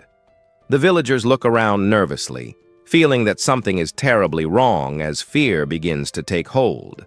The fox girl blames herself, thinking that her mistake will cause the destruction of her village and everyone in it. The Minotaur glares at the captive, enraged by his words. He asks if the bandit expects them to simply untie him. Ji-hoon looks down, his face shadowed with determination, resolving that he cannot allow that to happen. The bandit points at the approaching hero, shouting at the villagers and asking if they all want to die. Ji-hoon calmly tells the bandit he is lucky. He declares, Warren will be the stronghold of a new monster faction he will create. The young man clenches his fist, his expression serious, as he prepares to make his point clear. He swiftly strikes the bandit, declaring that this village is going to be his new base. The Minotaur looks on, sweating slightly as he watches the human's sudden and decisive action. The nearby bunny-eared villagers gasp in unison, their faces filled with disbelief at what just happened. His companion covers her mouth in astonishment, whispering his name in surprise. Ji-hoon stands over the unconscious bandit, stating that he has no need for any more pointless words. He then turns to the crowd with a determined expression, declaring it is time to fight. The fox girl's expression shifts from shock to resolve as she agrees they will protect Warren together. But the large Minotaur disagrees, stating that protecting the village is impossible for them. He asks the young man to look around, explaining they built their village in hiding for a reason. He points out that most of their people are women and children who have never properly fought before, let alone against armed humans. An elder village chief approaches the fox girl, acknowledging Ji-hoon's dream, but doubting their ability to win. With everyone's attention on her, she decides to make an official announcement to the gathered villagers. She declares that from this day forward, Ji-hoon will be the new village chief leading Warren. Meanwhile, the other bandits from Scream Spike's group are on the move, marching steadily towards their target. One of the bandits points ahead, guiding his boss, Scream Spike, directly toward the hidden location. The bandit leader spots the village behind the mountains, declaring that they will take the place for themselves. The bandit leader, Scream Spike, declares he will make the village his new hideout and orders his men to move forward. A horde of ruthless bandits charges through the forest, ready to bring a massacre to the unsuspecting village. The advancing group is an intimidating force, armed with crude weapons and wearing terrifying skull masks. Back in Warren, the Minotaur explains the grave situation to Ji-hoon, estimating the enemy's strength at about 200 men. He begins to tally their own forces, starting with the 3 bull beast folk, which includes himself. He continues the count, adding the 2 deer beast folk to their small defensive force. Next on the list are the 5 sheep beast folk, who look visibly nervous about the impending fight. The Minotaur then adds the single fox beast folk, Rhea, to their total number of fighters. Finally, he counts the largest group among them, which consists of 101 rabbit beast folk. This brings their total defensive force to only 112, a stark contrast to the enemy's numbers. Ji-hoon acknowledges they face an enemy twice their size and quietly questions their chances of winning, but he knows this is not a normal war. He thinks what truly matters is not numbers, but individual strength like rank and level. He remembers that Rhea was strong enough to defeat a bandit in one hit, even when she was ambushed. The hero estimates she could likely win a 2-on-1 fight, though a 3-on-1 battle might be too difficult. He recalls the Minotaur saying the beast folk had never fought properly, which makes him consider their untapped potential. He realizes they might have a hidden power called beastification, seeing them as unscratched lottery tickets with underestimated potential. Jahoon clenches his fist confidently, thinking that if everyone had combat power like Rhea's, they could overcome their numerical disadvantage. He approaches the Minotaur, who introduces himself as Tar Brimmock, and asks him just how strong Rhea is compared to the rest of Warren. As Tar considers the question, the young hero smiles, thinking the game would not give him an impossible starting mission. Tar begins to explain his answer while in the background. Rhea can be seen playing with the small red creature she defeated earlier. The Minotaur states that Rhea is, without a doubt, Warren's greatest warrior, which leaves Jahoon looking slightly confused. He continues by explaining that even if all the other villagers, including the numerous rabbit folk, were to attack at once, their combined strength still would not be enough to be a match for Rhea, revealing a huge power gap between her and everyone else. Jahoon looks down, his face shadowed as he begins to understand the grim reality of the village's fighting capability. His expression becomes deadpan as he realizes this means that in terms of combat, everyone else in the village is completely useless. Tar then estimates the bandits will likely arrive at the cave entrance around sunset, giving them a little more time to prepare. Rhea turns to Jahoon, asking how he knew their arrival time, to which he simply replies that he asked. She looks over at the tied-up bandit and realizes that he must have interrogated their prisoner to get the information. The hero then recalls the bandit mentioning they were looking for something their boss had lost, and he begins to ponder. He asks Rhea if she has any idea what the human boss's precious item might be, speculating about heirlooms or hidden resources. Jahoon listens intently, his expression serious as he tries to formulate a plan to defend the village. He knows that to overcome their numerical disadvantage, their individual stats must be high, just like in a game. Tar had already stated that Rhea is the strongest warrior in all of Warren, but Jahoon needs to know the exact power gap. The Minotaur also claimed that all 111 other beast folk could not beat Rhea, even if they attacked her together. He looks at the large crowd of rabbit folk, wondering if Rhea could truly handle that many opponents on her own. The hero struggles to grasp their true strength, wishing he could see their grades and stats to get a clearer idea. The word stats suddenly triggers a memory, and his eyes widen as a crucial realization dawns on him. He remembers his passive skill, Ruler's Eye, which gives him the ability to check the stats of monsters and items. Now he just needs to recall how to use it, thinking about how players normally access status windows in games. He remembers that simply saying the word status is often enough to bring up the desired information window. Putting his theory to the test, the young man dramatically stretches out his hand and shouts the command, but nothing happens, and Rhea just stares at him in confused silence as he holds the awkward pose. He sweats nervously, realizing that did not work. He then remembers another command that opens the inventory. This time, a sinister red window begins to materialize in front of him, confirming his memory was correct. A large system window labeled Abyssalot appears. As he expected, his inventory is completely empty. He notes the inventory is called Abyssalot, figuring it must be the monster faction's version of an abyss storage. The young man then realizes that in the rush of events after escaping the palace, he completely forgot about something important. A flashback shows a powerful glowing red sword, and he remembers the weapon he was given. He recalls the scene of the collapsing throne room, realizing with a start that he left the sword behind in the rubble. Back in the present, he is frustrated with himself for not putting the valuable weapon into his inventory when he had the chance. He knows he cannot go back into the kingdom to retrieve it now, and accepts that there is nothing he can do about it. But that still leaves his current problem. He wonders why the stat window will not open, and if there is another method. The hero mentally reviews his 4 passive skills, the first being Ruler's Eye, which lets him check stats. The next skill is Communication Monster, which allows him to understand and speak with the beast folk. His third ability is Likeable Monster, a passive skill that makes other monsters feel a sense of favor towards him. Finally, he has Physical Monster, which grants him strength beyond that of a normal human. Most skills seem constantly active. Rhea interrupts his thoughts, shouting impatiently that he needs to hurry up as the enemies are getting closer. She then bows her head, asking for instructions and feeling that the current situation is her fault.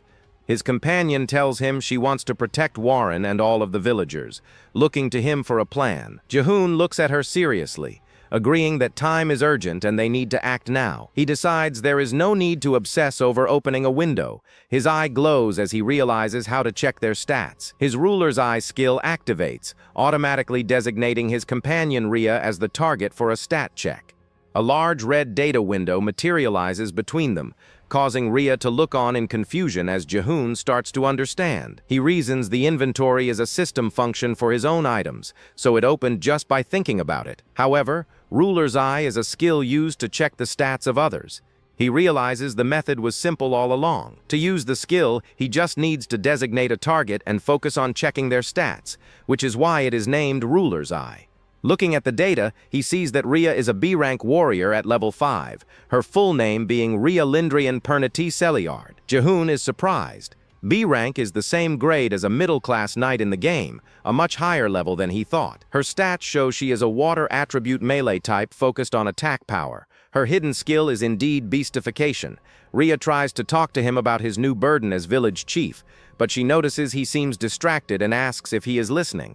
While she continues talking, he notices a heart icon with the number 40 next to it on her stat sheet and wonders what it means.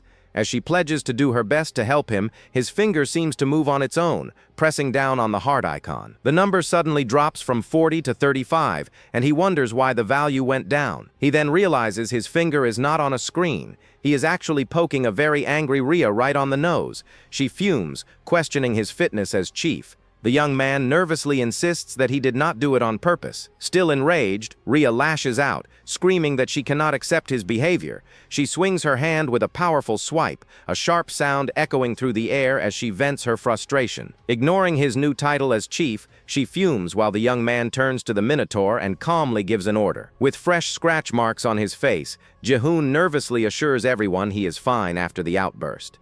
He then begins the long process of checking every villager's stats, calling them forward one by one. A small sheep beast folk nervously tells the new chief that he is the last one in line to be checked. The hero sighs in exhaustion, realizing that checking the stats of over 100 people is incredibly draining. He now knows Warren's total population is 114, and among them, the highest rank belongs to an unexpected member.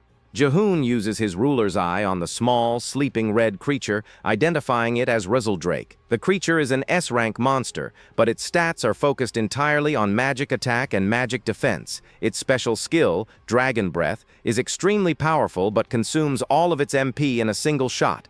He calculates that since only half its MP has recovered in a day, the skill cannot be used in the battle. The forces he can rely on are B-rank Rhea and C-rank Tar, who is a level 5 defense-focused warrior. Unfortunately, the rest of the villagers are mostly E-rank, a very low power level. This new information makes it clear why no one could beat Rhea, since E-rank is below even an apprentice knight. He recalls that the Scream Spike hideout was a C-rank difficulty stage in the game, giving him a baseline for the bandits' strength. After checking everyone's ranks, the young man now has a much clearer understanding of their grim situation. In terms of troop numbers, they are at a significant disadvantage, pitting their 114 villagers against 200 bandits. When it comes to the quality of their forces, the villagers are mostly inexperienced and far weaker than the enemy. The bandits are also better equipped with weapons and armor, another area where the villagers are lacking. He clenches his fist, realizing that at this rate, protecting Warren is nearly impossible. But his expression hardens with resolve. He knows this is not a game, but reality itself. In this world, many variables exist that cannot be simply quantified like in a game system. Looking towards the entrance, he decides he will create those variables himself to shift the odds. The new chief turns to his strongest warriors, Tar and Rhea, preparing to explain his strategy. Meanwhile, the large force of Scream Spike bandits continues its march through the forest path. The ruthless group advances without pause, their intentions clear as they move toward the hidden village. Hidden nearby, two rabbit-eared scouts spot the approaching horde and gasp as they realize the enemy has arrived. They agree they must hurry back to the village and inform their new chief about the imminent attack. One of the scouts sprints away, knowing there is little time before the bandits reach the entrance. Before she can escape, however, her eyes widen in terror as she finds her path blocked. Scream Spike grins, questioning how they already know his forces are coming. The bandit leader reaches out and grabs the terrified scout, who is now covered in blood. She grits her teeth in pain and determination as the other scout shouts at her to run away. The second scout flees, and another bandit orders his men to catch the escaping villagers. But Scream Spike raises a hand to stop them, much to his subordinate's surprise. The underling asks his boss why he is just letting them go. The bandit leader smirks, revealing that he is not just letting them go, he is infecting them. Back at the village, Jahoon directs his teams, sending them to their designated positions to prepare for the attack. The surviving scout sprints back toward the cave entrance, rushing to deliver her urgent message. The new village chief looks back toward the cave entrance, his expression serious as he awaits the news. A blur of motion announces the scout's arrival, and everyone turns as she says the enemy is here. Tar looks on with a grim expression as the scout confirms the humans have arrived. Rhea asks about the rain, then notices the blood covering the scout and demands to know what happened. The injured scout stumbles forward, panting as she warns them about the approaching humans. The scout finally makes it inside, shouting that the humans are right behind her at the entrance. Jahoon's hand trembles slightly, a sign of the tension building as the moment of truth arrives. He clenches his fist, remembering he was the only player to block 100 waves. This is the monster faction's very first defense. His gaze hardens with absolute determination, ready to face the enemy and protect his new home. Having laid out his strategy, the new chief waits with his villagers, all of them staring towards the cave entrance in tense silence. Outside, the large force of Scream Spike bandits approaches the hidden village, their figures silhouetted against the wide cave opening. The bandit leader asks his subordinate if this is the fox's den. The man confirms they have scouted the route and that dragging it out would be a waste of time. Standing before his men, Scream Spike orders them to finish the raid before sunset, and the large group lets out a unified battle cry. From the shadows of the cave, Rhea watches the horde gather, her voice low as she informs June that the enemy is finally here. The young man stands beside her, his expression grim as he wonders if their plan will succeed, knowing the beginning of the operation is crucial. The bandits march forward, their heavy boots kicking up dust as they move deeper into the path leading to the village. One of the men reports to his boss that at their current pace they will reach the village itself in about 30 minutes. The bandit leader notes how quiet the area is. One of his men laughs, assuming the beast folk are hiding and trembling in fear. Recalling his previous encounter, the boss vows to personally deal with the one who punched him as they continue their advance. A heavy boot stomps down on the rocky ground, but the bandit suddenly freezes in place. The man with the bandaged cheek looks down with a confused expression, telling his comrades he hears a strange sound coming from the ground. Suddenly, the ground beneath the entire horde begins to shake violently, cracks spreading rapidly across the stone floor. The bandit's eyes widen in terror, realizing the danger too late as he tries to warn the others. He screams for everyone to dodge, but chaos erupts as the ground gives way, sending the bandits tumbling into a hidden pitfall. The bandit with the bandaged cheek screams in terror as the ground crumbles beneath him, dust and debris flying everywhere. Just as he is about to fall, Scream Spike grabs him by the collar, pulling him to safety while the other bandits watch in shock. Down in the pit, the fallen men cry out in pain from broken arms and legs, surrounded by the shattered planks and rocks of the trap. Safely on solid ground, the bandit points at the chaos below, informing his boss that the villagers deliberately set traps for them. The bandit leader's eyes narrow with cold fury as he assesses the situation, his expression hardening.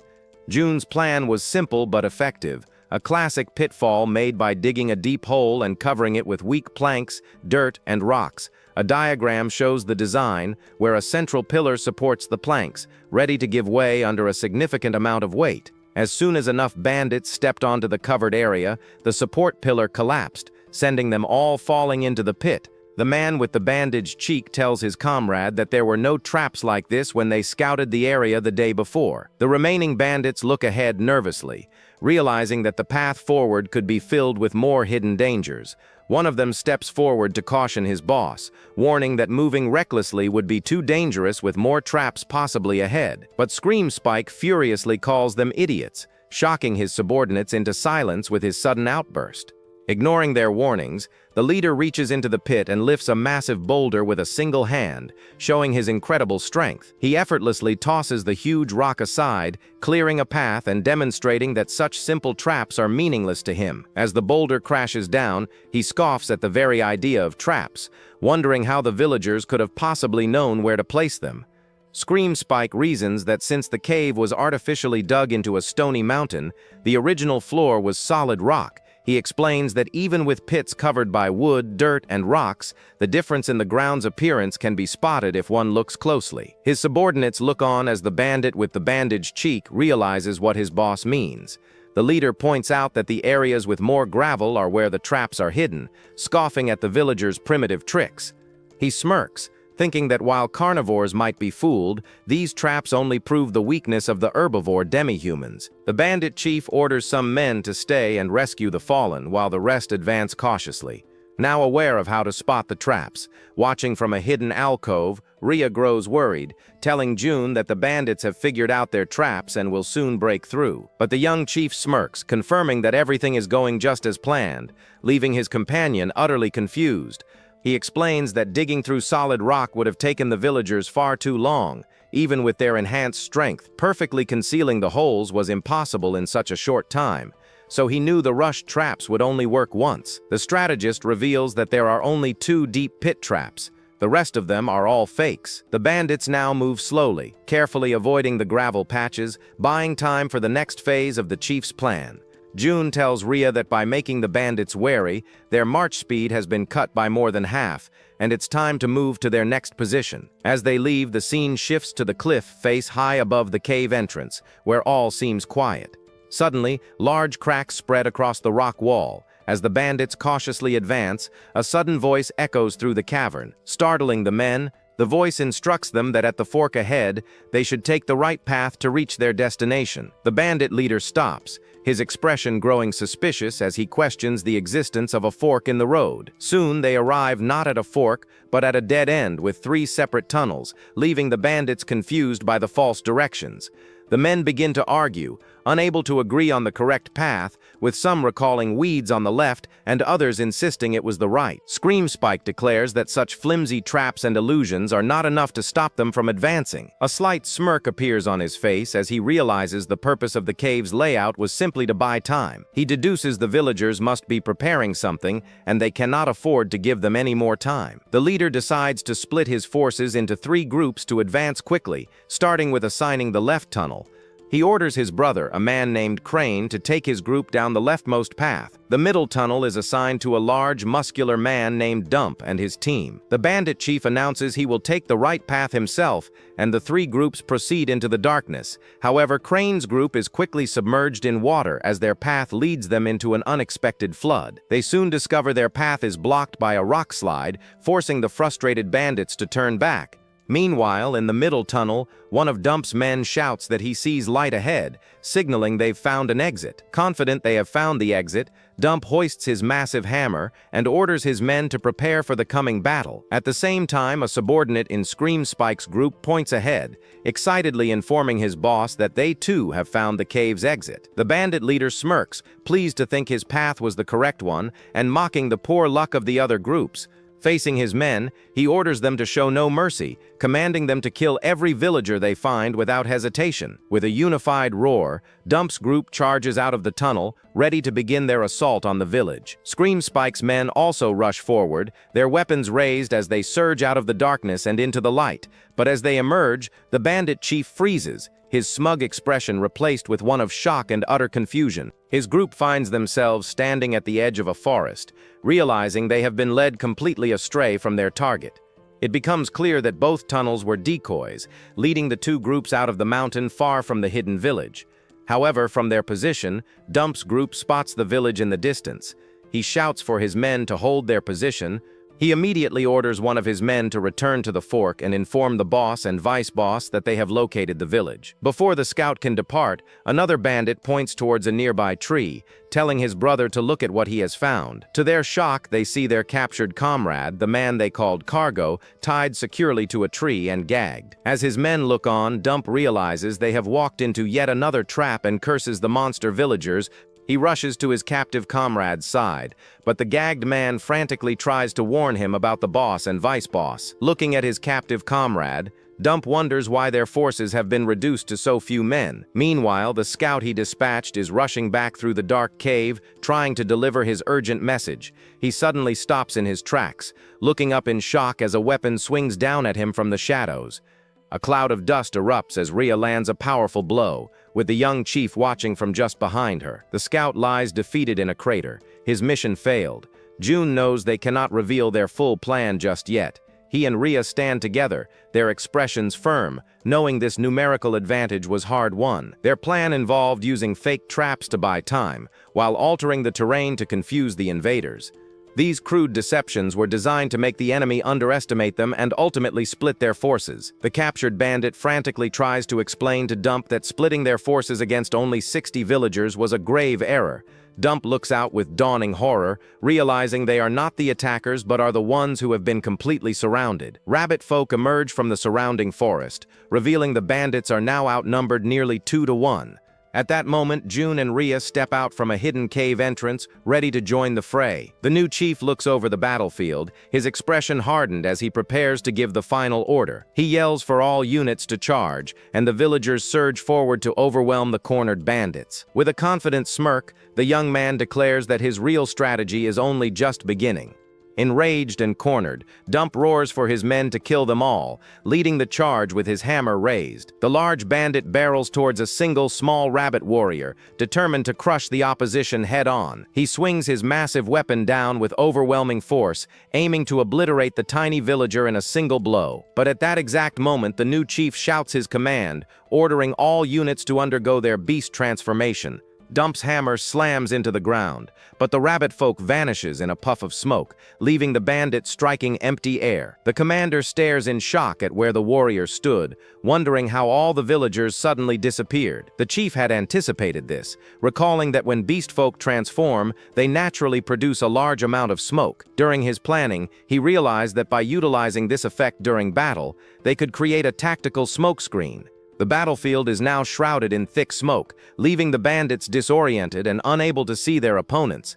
With the chaos unfolding as planned, June focuses his gaze, designating the warrior Tar as the next target to move. Tar lets out a roar, his eyes glowing red as he transforms and charges into the unsuspecting bandits hidden by the smoke. His powerful assault sends the enemies flying, their screams echoing through the thick cloud of dust and confusion. Transformed and agile, Rhea also tears through the enemy ranks while the bandits curse the beasts they cannot see. Another part of the chief's strategy is revealed as a bandit finds his feet sinking and getting stuck in the ground. He looks around in confusion, trapped in the softened earth, as more projectiles fly past him. Unable to see through the smoke, a bandit's face is pummeled by two powerful fists, sending him reeling in pain. Elsewhere, transformed deer folk charge through the battlefield as a bandit frantically curses the rabbits, telling them to stay back. 3 other bandits furiously attack a fluffy sheep villager, but their weapons simply bounce off its thick, resilient wool.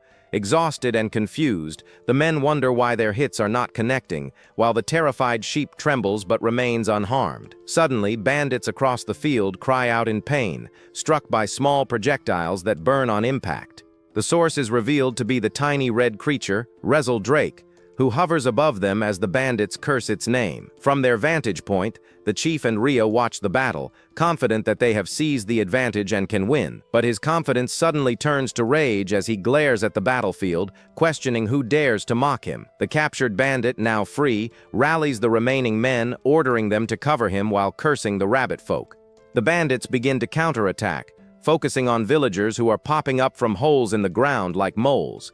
Seeing one side of his forces struggling, the chief calmly instructs Rhea to go and provide them with support. She agrees immediately, and a gust of wind kicks up as she prepares to dash from his side into the battlefield. Even the chief looks surprised as he watches her leave, his eyes widening at her incredible speed.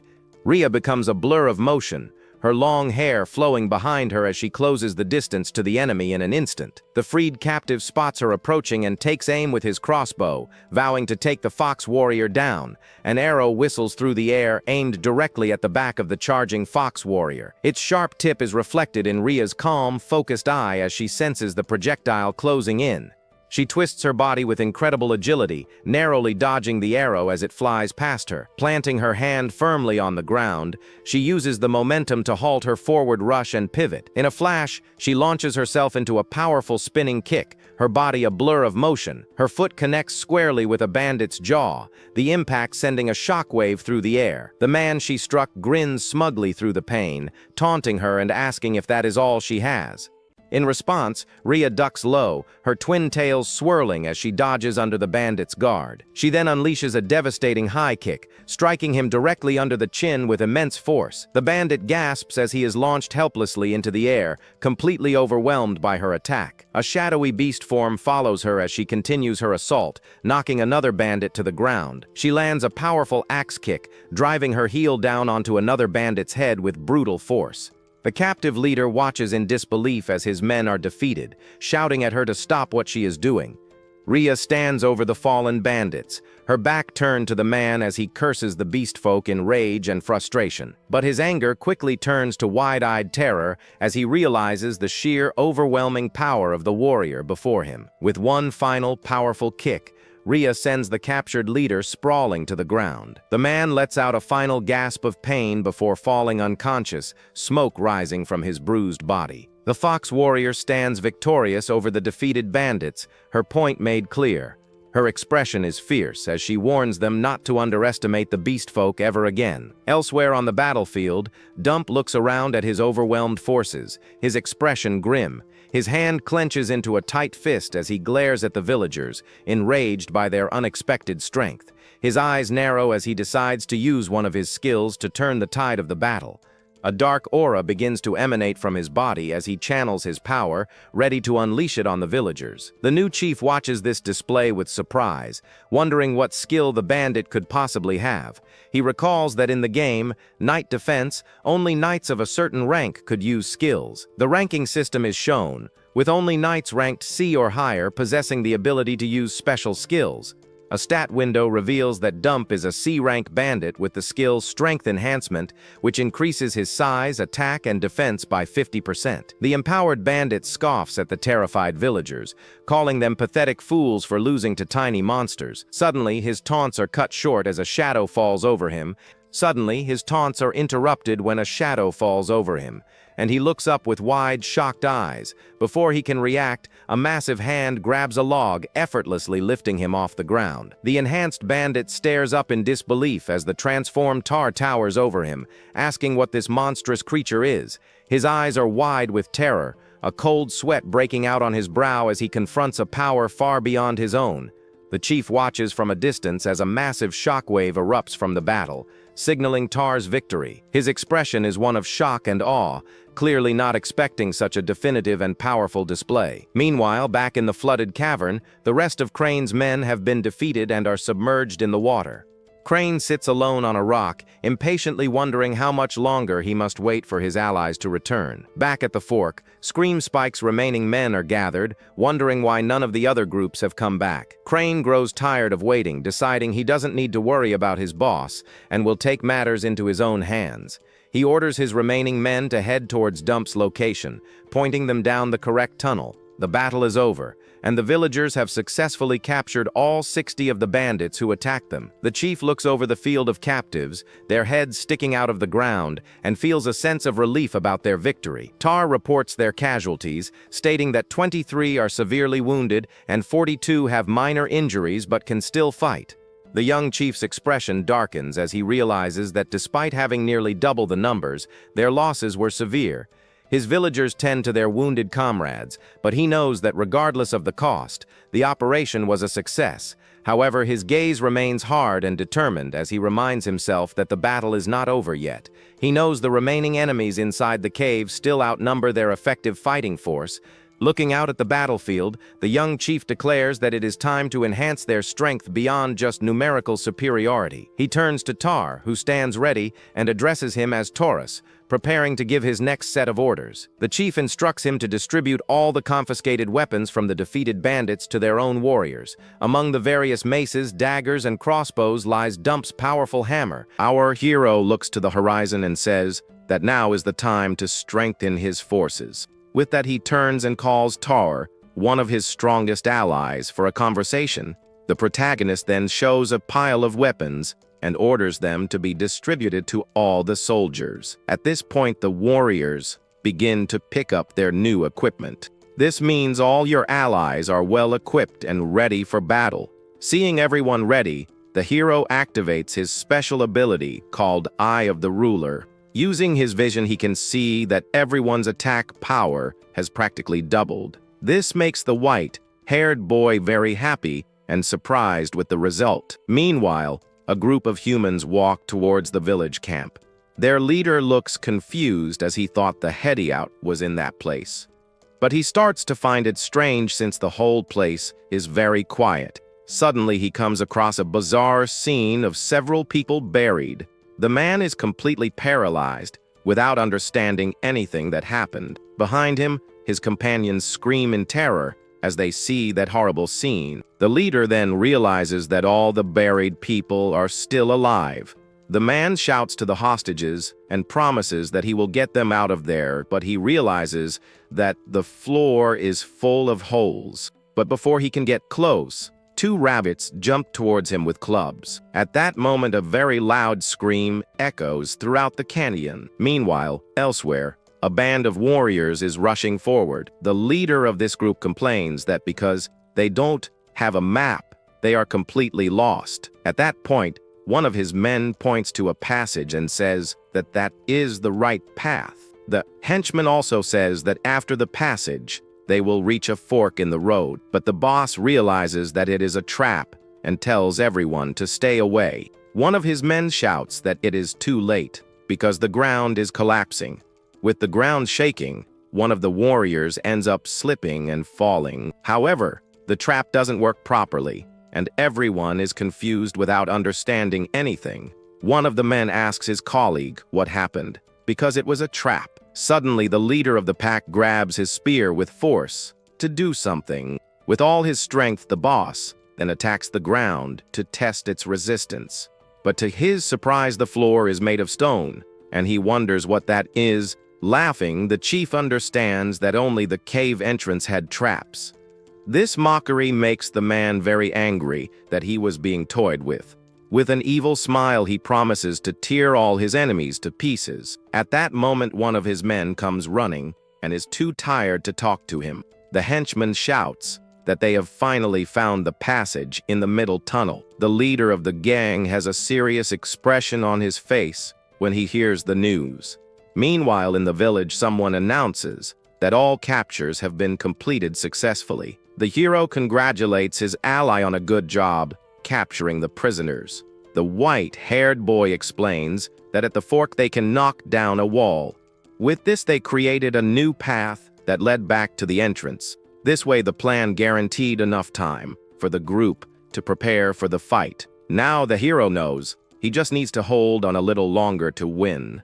But one of the buried prisoners begins to mock the protagonist. He warns that everything will be over when their older brother finally arrives. The prisoner then reveals that his leader is Scream Spike, a guy on another level. Suddenly, a girl kicks the prisoner in the face and tells him to shut up. She turns to the hero and says that she counted 65 people capable of fighting. The protagonist analyzes that the remaining bandits are about 60, including the boss. He knows his side is at a disadvantage because they have already fought twice and are tired. But as expected, they gained a lot of combat experience. This makes everyone much stronger and ready for whatever comes next. With a confident smile, the white-haired boy says they have become stronger. He only complains that the new sword is a little heavier than he thought. At that moment, heavy footsteps are heard approaching the place. The fox girl notices the presence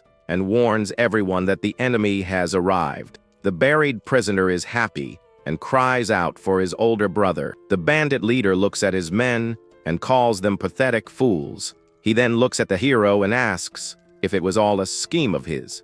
The protagonist responds mockingly whether it wouldn't be better to call it a strategy. The bandit leader smiles and says the boy has become quite confident. The villain then warns that the 2 victories were sweet, but there will not be a third.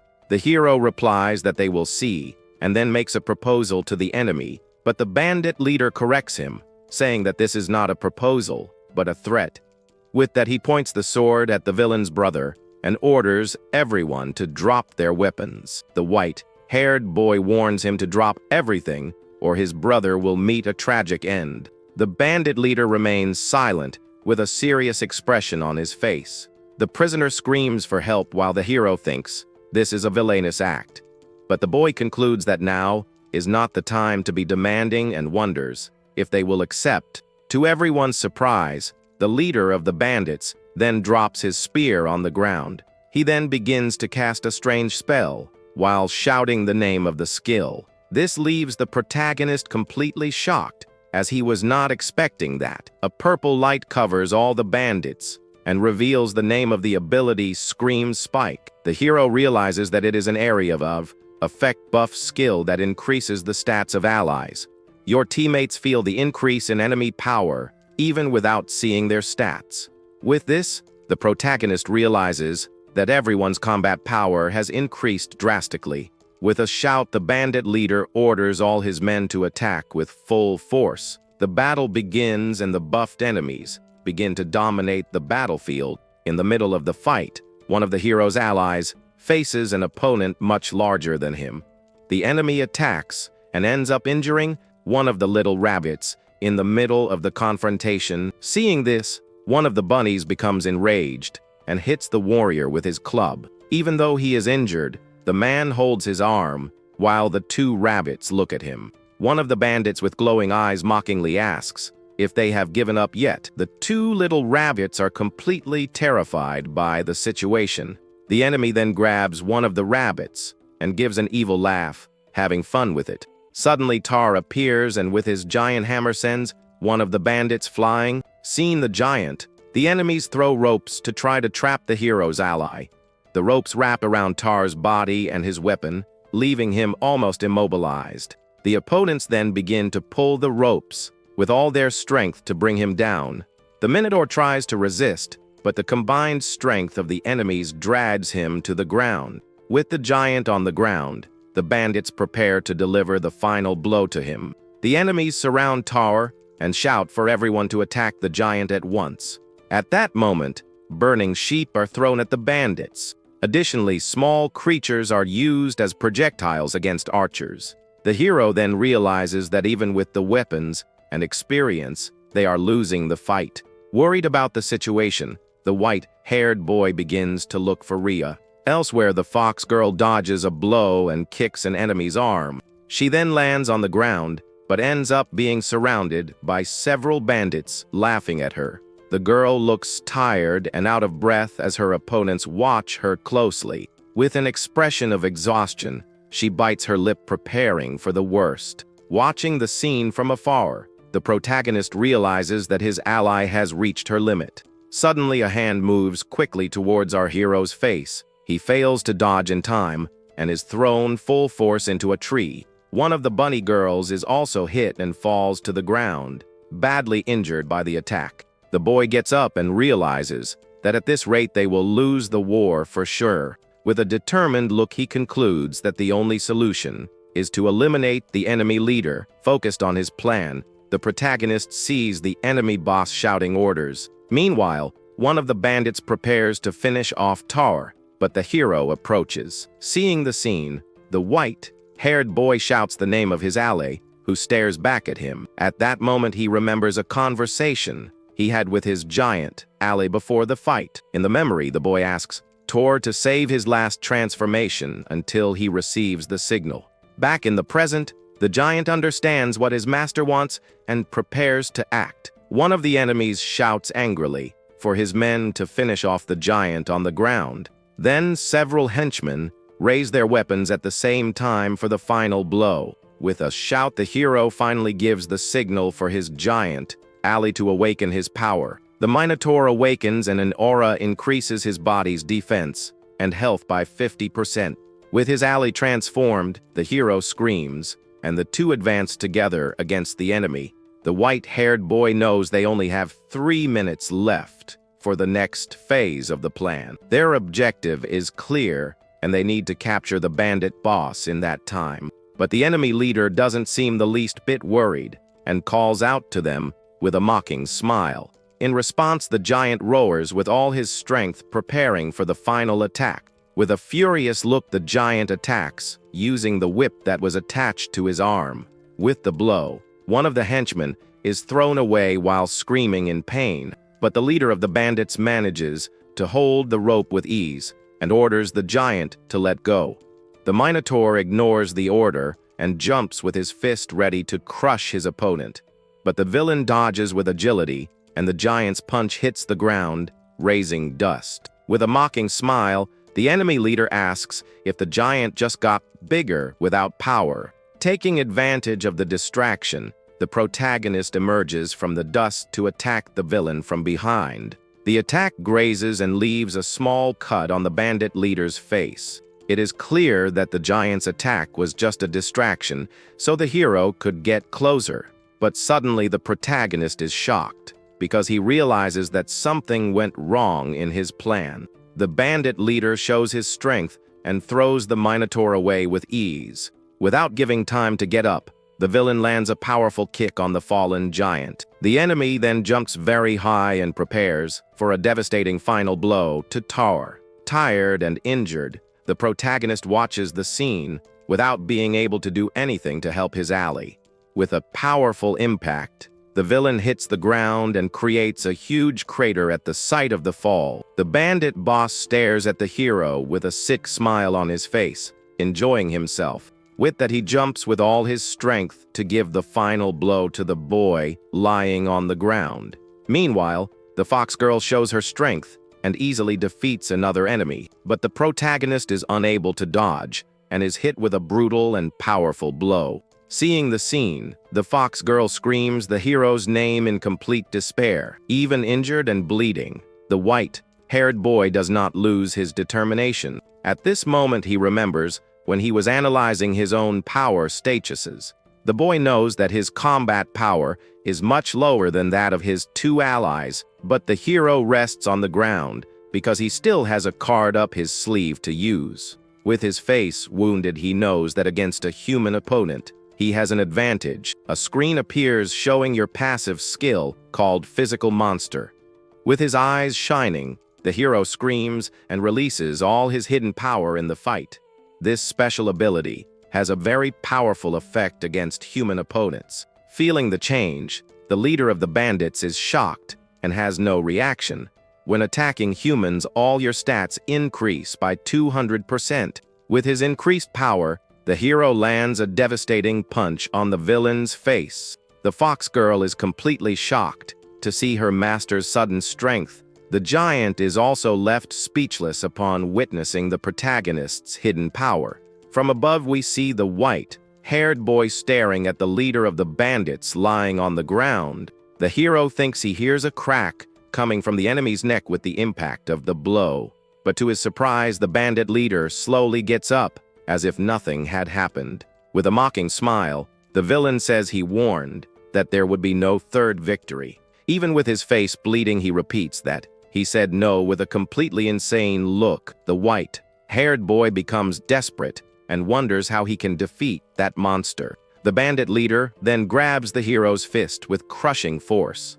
The villain's strength is so great that he forces the boy to kneel on the ground with no chance to fight. The hero rests his hand on the ground to avoid falling, completely defeated by the pressure.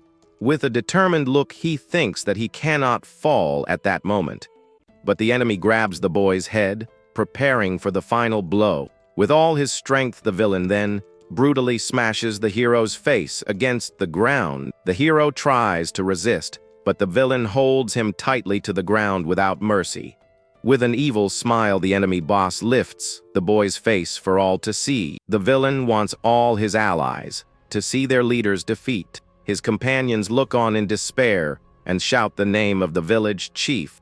Even the giant Tar is shocked and unable to do anything to help his master. At this, the Minotaur shouts to the fox girl, who runs to save the hero. But one of the bandits points a crossbow at her to stop her advance. An arrow hits the girl's leg, but she keeps running even though she's injured. With a determined look, she ignores the pain and moves forward to help her master. The hero sees his ally approaching and becomes worried about her situation.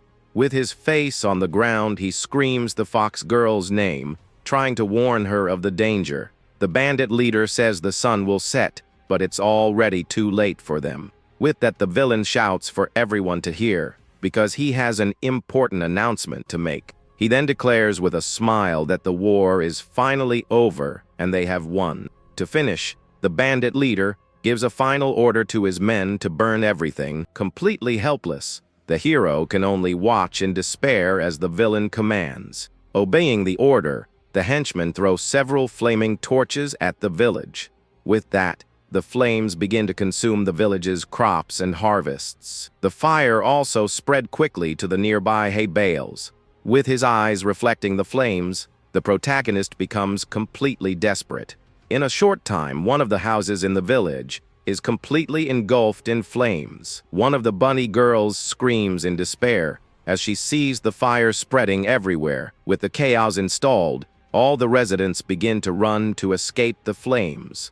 The bandits revel in the destruction and continue to throw more torches into the fire. Seeing the scene, 2 residents look at the fire without any hope of winning. The villain then tells the hero that war is not as simple as he thought. He concludes by saying that in war, the losing side ends up losing everything it has. Meanwhile, other bandits are having fun tying up a child of the Tar race. The giant is forced to watch his family and friends being captured one by one. Amidst the chaos, a rabbit girl tries to help her friend who was injured in battle. The villain says that the hero's life base and everything he has built will be destroyed. With his hand on the boy's neck, he continues to mock his impending defeat. He then lifts the protagonist by the neck and says that even his life will be taken. Even injured, the fox girl watches the scene completely helpless and desperate. The boy tries to break free, but the villain's grip is too strong for him to escape. The bandit leader asks if he hasn't given up yet and says it's all over, but the protagonist refuses to give up and firmly says that he cannot lose. At that moment, the boy has a brief memory of a woman smiling at him. He remembers her wanting her son to befriend a girl. Your goal is to return to that time and destroy the human faction. He shouts that he will not give up until he achieves his ultimate goal. With all his strength, the white-haired boy shouts that he will not give up at all. This sudden determination leaves all his allies completely shocked. The giant and the fox girl look at their master with new hope in their eyes, but the villain just laughs and asks what he's going to do if he doesn't give up. The villain then tells the hero that his role in that war is finally over. With the dagger at the boy's neck, the enemy declares that now everything is truly over. Suddenly, a bright full moon reflects directly into the fox girl's eyes. The bandit boss continues to hold the protagonist in the air to deliver the final blow. But to everyone's surprise, the hero and his ally fall to the ground as if they had fainted. A bloody hand and slowly rises as if asking for some help. The enemy leader is completely paralyzed and very confused by that scene. At that moment, the fox girl's hand begins to transform and sharp claws appear. The white-haired boy looks at his companion because he notices that something has changed in her. With that, he remembers that he always found it strange how others woke up with mana. However, the fox girl was never able to awaken her power, even though she had plenty of mana. The hero remembers that even when in danger of death, she never used this transformation. He then finally understands that the awakening of her race had a restriction. The condition was the full moon, because under its light, all of its statuses double in power. With her new strength, the girl turns to her master and asks for the next attack order. With a slight smile, the protagonist gives his order and simply calls Ria's name. In the blink of an eye, the fox girl attacks, and the bandit boss screams in pain with his injured arm. The protagonist watches his ally moving at high speed across the battlefield. Furious with the injury, the bandit leader calls the girl a monster and tries to attack her. But with impressive calm, the fox girl dodges the attack very easily. Taking advantage of the gap, the girl advances and with her claws lands a fatal blow on the enemy. Seeing his older brother defeated, the prisoner is completely shocked. With a single blow, the fox girl throws the bandit leader's body away. With a cold look, the girl turns to the prisoner and simply tells him to shut up. The other bandits are left speechless when they see that their boss has been defeated so easily. With the defeat of the leader, the buff effect ends, and the bandits feel their strength fading. Meanwhile, the flames continue to spread and destroy the entire village completely. The hero watches the fire, but he knows that with the night something else will happen. A system window warns that at night the monsters become stronger, gaining 20% status. With a confident smile, the protagonist reveals that this was the moment he was waiting for. With the night, all the hero's allies are surrounded by a red aura of power. With his increased power, the giant finally manages to break the chains that bound him. At that moment, one of the bunny girls stands up and shouts for everyone to fight back hard. Motivated by their leader, all the other warriors shout that they will sweep the humans away. Seeing the change of power, the bandits become desperate because they know they cannot win. With a serious look, the hero faces his allies and prepares to give the final order. With the order of the white-haired boy, all his allies advance against the enemies. Then, the rabbit warriors scream that the humans are running away and rush to capture them. Seeing the victory, the protagonist reflects that he was careless and overconfident with the plan. Even with the tiredness, one of the bunny girls raises her arms and shouts that they finally won. But the first battle in this world ended with a scene of complete destruction. The hero sadly observes that more than half of the village has been burned by the flames. Furthermore, many of their allies ended up dead or seriously injured in the confrontation. With his face full of tears, he blames himself and thinks he could have done something better. At that moment, the fox girl approaches and says that he doesn't have to carry everything alone. The fox girl comforts him and says that everyone's abilities are different. She remembers that even at a disadvantage, he continued to fight with all his strength. Even though he was defeated, the white-haired boy never thought about giving up the fight. The fox girl completes by saying that he did his best within his abilities. With that, she touches the protagonist's arm to show her support at that moment.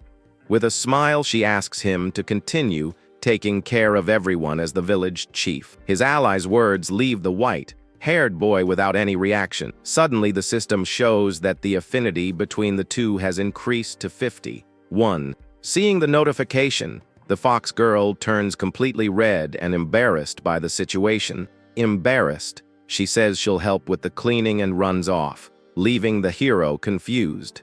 In the destroyed camp, everyone begins to help each other rebuild the place. But the boy knows that it's not over yet and that it's just the beginning of everything. At this point, a system window informs you that the second main mission has been completed. The population of the monster faction is now 82 people in total. As a reward, he can receive a random skill, and he needs to decide whether to accept it now. With a determined look, the hero promises that he will not make the same mistakes again. He then decides to accept the reward and learns the weapon refinement skill. A few days pass, and we see that the village is being completely rebuilt by everyone. As he works, the fox girl calls out to him from one of the village's rooftops. The boy then throws a snack in her direction to get her attention back. With a smile, the girl catches the food in the air and tells her master to eat it first. Happy with the food, the hero takes the food, but seems to have something strange in his head. But his expression changes completely when he realizes they are carrots again. The girl explains that the carrot field burned, but the food supply was safe. Confused, the boy asks if they are not carnivores since they are of the fox race. With a depressed look, he concludes that this is forced vegetarianism for everyone. Then he changes the subject and asks the girl if her leg is better yet. She replies that she can now walk and that she will also help with the reconstruction of the place. The hero realizes that their vitality and recovery power are excellent. Thanks to this, the village is rebuilt quickly, and 2 weeks have passed since the battle. During this time, they held funerals for all the victims of the battle, excluding those who died or fled. The 55 captured bandits were put on trial. All the villagers wanted immediate revenge for their comrades who were sacrificed. But ending the lives of unarmed people was never an easy task. After much discussion and debate, they finally came to a decision. To everyone's surprise, the final decision was to release all prisoners. But of course, they didn't just let all the enemies go away. On the boat, they left a note that identified the Scream Spike gang. The boy explains that the sea is home to several dangerous monsters. Hopefully, they would reach the kingdom and receive the punishment they deserve. The white-haired boy then reveals that he has discovered something very important. He discovered that the bandits were looking for an item that their boss really wanted. Luckily, her Ali's house was not destroyed during the village fire. Intrigued by the object, the hero decides to use his Eye of the Ruler ability. With his vision, he discovers that those were enhancement stones of various ranks.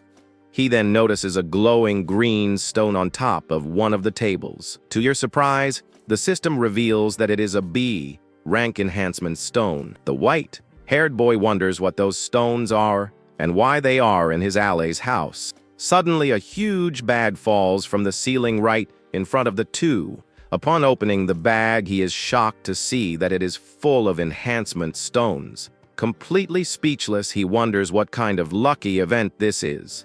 At that moment, he has a revelation and starts looking at the ceiling. To his amazement, he realizes that the ceiling is full of bags identical to the one that fell.